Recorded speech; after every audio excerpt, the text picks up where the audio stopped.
All right, let's get you guys ready for another 4 games of Sweet 16 action, and that goes down tonight with James Young of SportsGrid. James, how you feeling, man? Hey, long night last night. We sleep in May. More games tonight. Let's get down to business. All right, well, hopefully the games tonight can match the craziness of the ending of the Arkansas-Texas Tech game.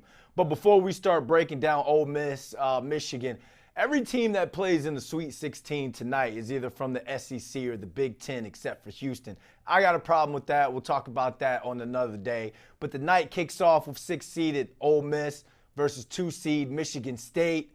Who do you like in this one? You know, it's an interesting matchup because Michigan State has really overachieved, and we're in March, which is Izzo time. But the guy on the other bench, Chris Beard, is a hell of a coach. And he's done a great job with this Ole Miss team. They've been really impressive so far in the tournament. Look how they was blowing out Carolina early.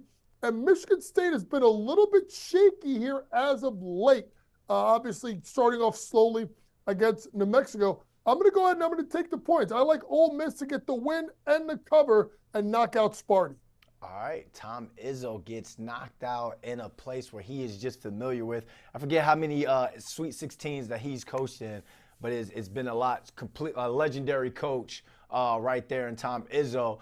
Right after that tip-off is number 3 seed Kentucky versus number 2 Tennessee, a SEC on SEC matchup. Who you like on this one? You know, as a coach, B, I've always been of the adage of if two teams are equal and one team wins the first two, it becomes increasingly difficult, incredibly difficult to win the third one. Yeah. So what do we have here? Kentucky's getting the points, but they won the first 2 matchups.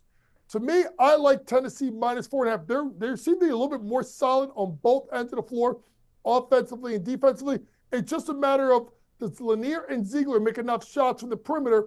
I think they do. Give me Tennessee minus the points. They go on to the Elite Eight. All right. Then after that, we got 5th seed Michigan versus Bruce Pearl and 1-seeded Auburn. Is this Bruce Pearl's year? Well, it's going to be a lot tighter than people expect, B. If you really think about it, you look at the last game versus Creighton. It was a tight game with about 5 minutes left to go, and obviously Ryan Kalkbrenner, the 4-time defending Big East Defensive Player of the Year. Well, here comes Dusty May and Michigan with 2 7-footers. Blad Golden, who came with them from FAU, and a local guy, well, local in regards to Yale, Danny Wolf, who transferred from Yale to Michigan, 2 7-footers. I think Auburn gets the win, but 9.5 points, B, is way too much. Take the points with Michigan, but Auburn moves on. All right, last but not least, to wrap up the night, we've got the 1 seed of all 1 seeds in this tournament. I actually have them winning the entire thing. Houston versus 4 seed Purdue. You like the Boilermakers on this one? No, I'm like with you. I have Houston winning the whole thing. Being, if you think about it, this is going to be a little bit of a tricky spot, folks. Houston wanted to go to the West. They got sent to the Midwest. Why? For this scenario, they're playing Purdue in Indianapolis, 70 miles from campus. So it's going to be a home game of sorts for the Boilermakers.